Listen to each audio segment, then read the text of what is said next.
Olá, aqui é o escritor Luiz Augusto Pereira e esse é mais um vídeo para o canal O Escritor Moderno.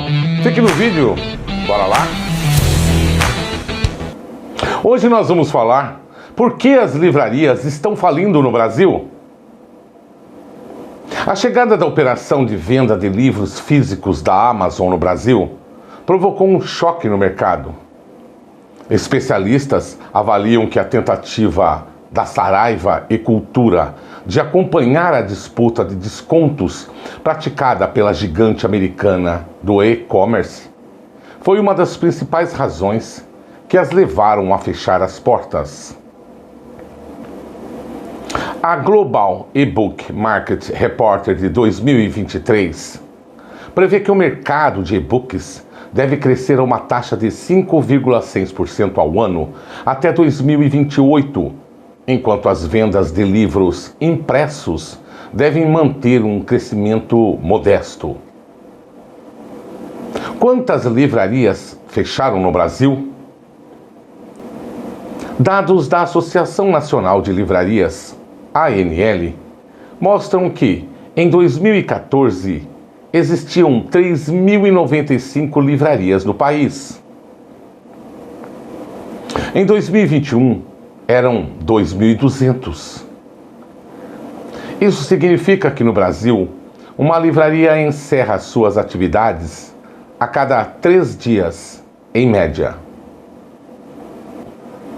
Este número cresceu no pandêmico 2020, chegando a 5,1 milhões de unidades vendidas, e se manteve em crescimento até 2022, quando o mercado varejista de livros alcançou a marca histórica de 5,7 milhões de cópias vendidas.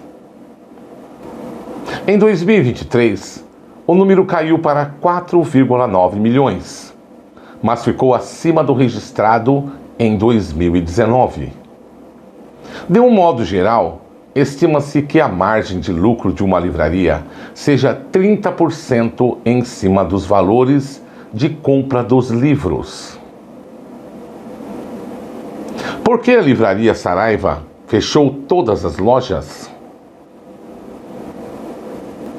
A dívida alegada na época era de 674 milhões e a empresa tinha 3.000 funcionários. Em 2023, a Saraiva foi envolvida em polêmicas brigas entre acionistas, renúncia de membros dos seus conselhos e finalmente fechou todas as lojas no final de setembro. A Livraria Cultura, que decretou falência em 2023, havia fechado sua unidade no Conjunto Nacional, na Avenida Paulista, em abril de 2024, por conta de uma ordem de despejo por parte do Superior Tribunal de Justiça, STJ. Só no Rio de Janeiro, 10 lojas da Saraiva fecharam nos últimos anos. A rede FENAC é outro exemplo do fechamento de grandes livrarias. Outras marcas tradicionais no mundo livreiro também fecharam suas portas. Galileu, Cultura, Travessa e a rede Nobel, que contava com 6 unidades nas zonas norte e oeste da cidade.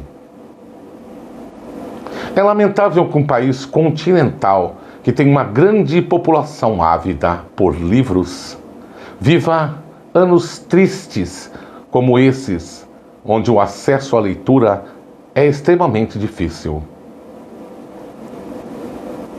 Os caminhos tornam-se espinhosos diante de um poder público que abandonou seu povo à sua própria sorte, pois quanto menos livros e leitores, mais o povo é manipulado e alienado.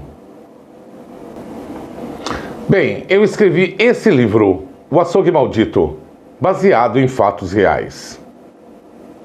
Quando Rose Ramos resolve viajar para uma cidade tranquila e bucólica, levando o seu filhinho, ela não imagina que um açougue na vizinhança vai impactar suas vidas. Hoje vamos ler o capítulo 39 do livro O Açougue Maldito, de Luiz Augusto Pereira. Capítulo 39. Sonhos são predestinações. A cabeça ainda estava inchada de pensamentos. Tudo parecia ser tão real.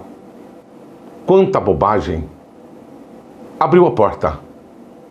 O homem sorriu apresentando a mulher que iria fazer faxina na casa dela.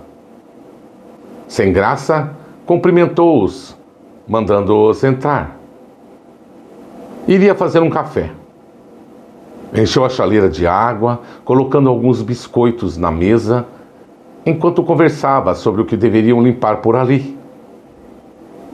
A mulher tinha um olhar estranho, observava distante, tinha os olhos silenciosos. Parecia não falar muito. O homem falava por eles. Vieram preparados para o serviço. O carroceiro disse que iria pintar as paredes, enquanto ela organizava toda a faxina. A ajuda seria bem-vinda. Parado na porta da cozinha estava o menino, com os pés descalços, carregando a cobertinha, chamando por ela. Ela ficou feliz em vê-lo. Pediu para o garoto dizer bom dia às visitas. Pegou-o no colo e o pôs sentado na cadeira. Falou mais algumas coisas com os visitantes enquanto passava o café, servindo a todos. Logo preparou a mamadeira do menino, que nem esperou esfriar muito. Estava com fome. Antes de começar tudo, ela teria que ir ver o padre. Disse que precisava da bênção dele por ali. O homem aconselhou que ela procurasse o vigário da cidade na casa paroquial, grudada na igreja matriz. Enquanto faziam o serviço, pediu para deixar o menino com eles, se não se importavam em ficar por algumas horas com o garoto, enquanto buscava a ajuda do religioso. Disse que a criança era obediente. Não iria demorar. O casal disse que estava tudo bem. Não se importavam em cuidar de um menino tão lindo e tão educado. Deu algumas instruções e pediu para o menino ser obediente. Ficasse na sala brincando com os seus brinquedos prediletos. Ela subiu e se arrumou rapidamente. O padre poderia dar um jeito naqueles sonhos, naquela perturbação da casa. Saiu. Pelas ruas desertas, percebeu que o exército havia levantado o acampamento. A cidade ficou ainda mais vazia. Talvez já tivessem terminado seus exercícios de guerra naquela região. Tocou a campainha da casa paroquial e o homem logo apareceu. Era cedo. Havia uma neblina da noite que fora fria. Ele tentou reconhecê-la, mas nunca a tinha visto por ali. Apresentou-se. O homem mandou-a entrar. Sentaram numa saleta onde pudessem conversar. Ela nem sabia por onde começar. Pediu que ficasse tranquila, aquilo talvez pudesse ser uma confissão, então que desabafasse. Disse para o homem que era moradora da casa assombrada, na Rua do Arvoredo. O homem ficou meio apreensivo. A casa onde havia morrido o casal e sumido com os corpos. Ninguém nunca havia encontrado os vestígios deles. O homem mudou-se o semblante e perguntou o que ela queria dele, tentando mostrar sua preocupação. Expôs seu medo e disse que gostaria que ele fosse até lá para dar uma bênção na casa. Isso a deixaria mais tranquila. Foi insistente. O homem, ainda num sotaque carregado do norte da Inglaterra, disse que estava muito ocupado, que teria que consultar sua agenda, não lhe prometendo nada, tentando se livrar dela o mais rápido possível, despachando-a, levando-a até a porta e fechando-a rapidamente.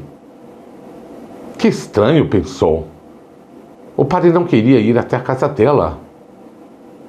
Estava sozinha de novo.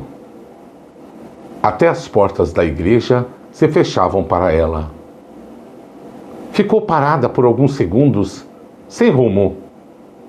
Não tinha com quem contar naquele momento.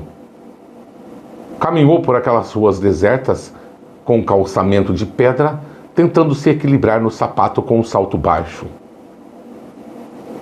A cidade estava cada vez mais deserta, mas ouviu um burburinho sobre o desaparecimento de mais algumas pessoas quando entrou no pequeno mercadinho. Duas senhoras falavam baixinho sobre o sumiço de umas moças. Qualquer um que não desse notícias por mais de um dia, todos ficavam preocupados, espalhando-se a notícia pela cidade. O que vinha a ser aquilo? Quando saiu, observou nos postes da rua cartazes de pessoas desaparecidas. O lugar já era pequeno e ficava cada vez mais vazio. Por onde andariam esses desaparecidos? Crianças, moças, rapazes, velhos na maioria deles. A quem interessava esses desaparecimentos? Como estava na rua, iria até o açougue do homem que havia lhe chamado tanta atenção. Tudo era silêncio. Ele realmente não ficava muito à disposição no balcão do comércio. Talvez estivesse lá dentro cortando mais carnes. O balcão oferecia uma variedade de peças bem vermelhas, prontas para qualquer um levar e fazer como quisesse. Não tinha muito tempo e resolveu tocar uma pequena campainha que ficava à disposição por ali. Não demorou muito, aquele deus grego estava por ali, meio suado, o uniforme branquinho, pronto para atendê-la, com um sorriso no canto dos lábios, meio malicioso, observando-a por completo. Ela ficou meio paralisada. Não seria vulgar, tinha que se controlar. Pediu meio sem jeito o que desejava. Ele tentou puxar conversa querendo saber do menino. Tentou ser simpática e atraente. Quem sabe dessa forma ele cairia nos braços dela ou poderia ser ao contrário. Conversaram futilidades e meio sem graça. Ele deixou no ar que talvez pudessem fazer algum programa juntos, num lugar que não havia muito o que fazer. Encabulada, agradeceu e saiu. Da porta do açougue, o homem ficou olhando ela entrar. Quando se virou para vê-lo, já não estava mais lá. Talvez estivesse muito ocupado. Notou que não tinha visto nenhum caminhão frigorífico parar na porta do comércio. Notou alguns pingos grandes de sangue no uniforme dele, sempre tão limpo e higienizado. Parecia muito ocupado. O suor escorria na fronte do moço, como se estivesse trabalhando muito lá nos fundos do comércio. As carnes do balcão pareciam maravilhosas. Melhor que nos dias anteriores. Lemos o livro O Açougue Maldito, de Luiz Augusto Pereira. Curta, comente, compartilhe e inscreva-se no canal. Nos vemos no próximo vídeo.